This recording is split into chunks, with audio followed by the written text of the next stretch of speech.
Hey, this is Off the Cuff, and I'm Steve from TorahFamily.org. Have you ever wanted to give up on something? Of course you have. We all have at one point or another. Sometimes it can be rather depressing, thinking you have it all figured out, but it doesn't quite turn out how or when you originally thought. And then there are times when the Father may be leading us in a different direction. However, I believe more times than not, we tend to give up on things that He may be wanting us to press through. Sometimes we don't know if it's time for a change or if we need to keep pressing on. If we allow it, it can lead to depression because of our preconceived ideas not coming to pass. But this life isn't supposed to be about us. It's about Him and what He wants us to do. Depression comes from a self-centered focus, from a focus of not getting what you want. Instead of focusing on that, we should put the focus on what we should be doing. Take your eyes off of the blessings and focus on your task at hand. When one changes the letters around in the word depression, it can actually be changed to I pressed on. It all depends on your perspective. Let's look at some verses together. John chapter 21. Simon Peter, Thomas, called Didymus, Nathanael from Cana in Galilee, the sons of Zebedee, and 2 other disciples were together. I'm going out to fish, Simon Peter told them. And they said, We will go with you. So they went out and got into the boat. But that night they caught nothing. Early in the morning, Jesus stood on the shore, but the disciples did not realize that it was Jesus. He called out to them, Friends, haven't you any fish? No, they answered. He said, Throw your nets on the right side of the boat, and you will find some. When they did, they were unable to haul the net in because of the large number of fish. The disciples caught nothing. Though they had worked all night long, they came up with absolutely nothing. Then Yeshua told them to put their net on the other side of the boat. Common sense would say, well, that's only a difference of 10 to 12 feet. If there's no fish on this side of the boat, odds are there will be no fish on that side of the boat either. However, we must remember Yahweh isn't a God who deals in odds. I mean, let's face the facts. Odds are a sea doesn't open up to allow people to walk through on dry ground. Odds are a little shepherd boy doesn't defeat a giant with a slingshot. Odds are an axe head doesn't float because someone puts a stick in the water. Get the picture? We're not talking about odds. We're talking about Yahweh, the maker of the universe. So, the disciples caught nothing all night. This isn't like catching nothing with a rod and reel. This is catching nothing with a huge net. Talk about discouraging. Then Yeshua tells them to put out on the other side of the boat. You can't help but wonder what they were thinking. I remember one time seeing a cartoon image used in multiple different memes that showed the side view of a man digging. He was underground and tunneling himself to the side. However, the cartoon showed the man giving up and walking away from where he stopped. The image showed him exhausted and drained.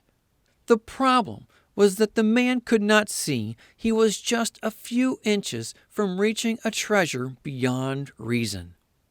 It was actually a very sad image, but one that could most likely ring true with many believers today.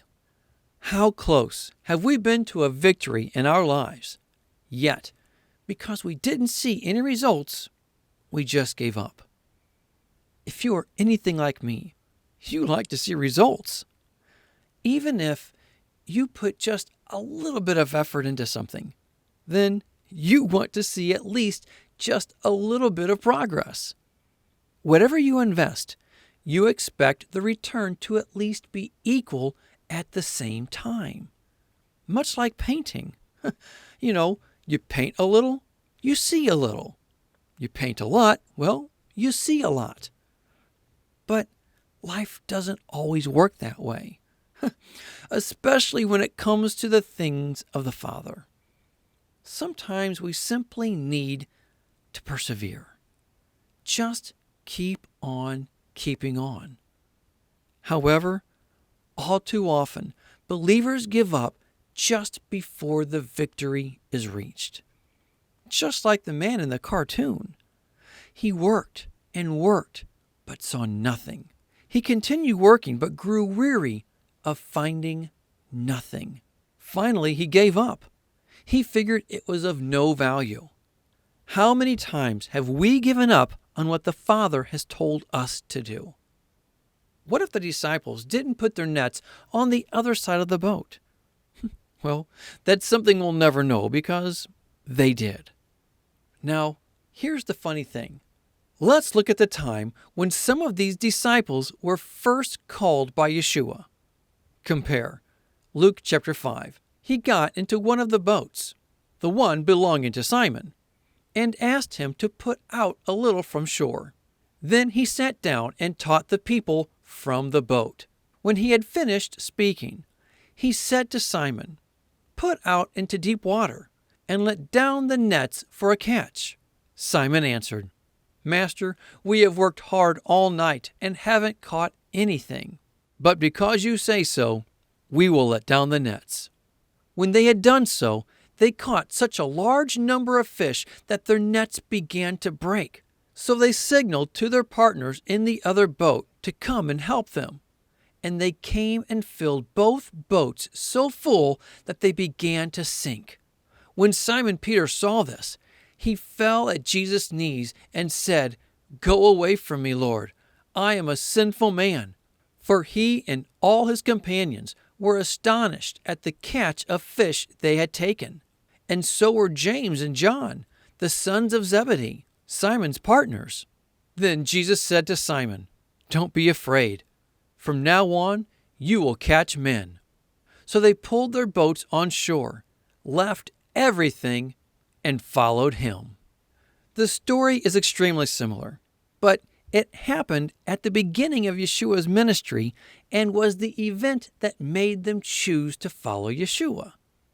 But notice that the miracle wasn't regarding anything for Yeshua's ministry. It was for them. It resulted in them all following him. They were at his side during his ministry, learning, growing, eating, and drinking, constantly with Yeshua. Then, after Yeshua died and rose again, for some strange reason, they went back to fishing. But even in this, Yeshua reached out to them. What did they do? They listened and did what he said.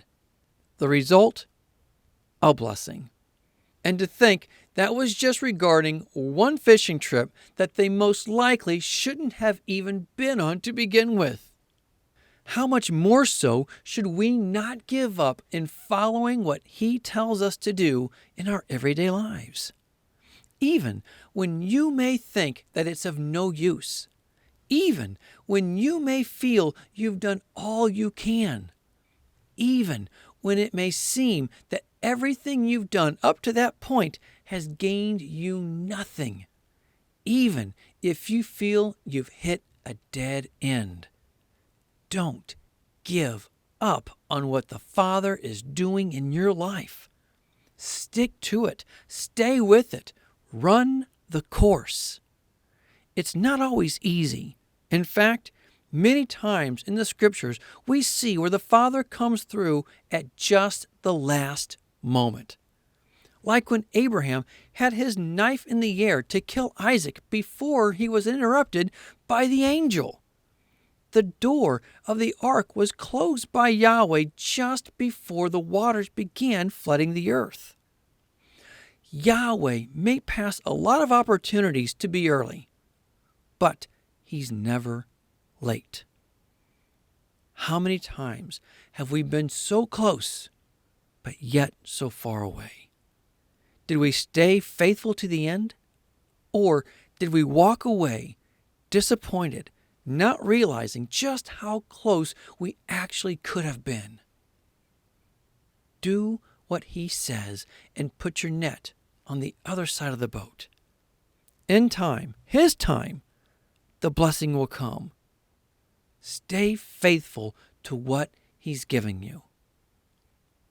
Keep pressing on. Think about it. Pray about it. But more than anything, be a doer of the word and not a hearer only. Until next time, Shalom.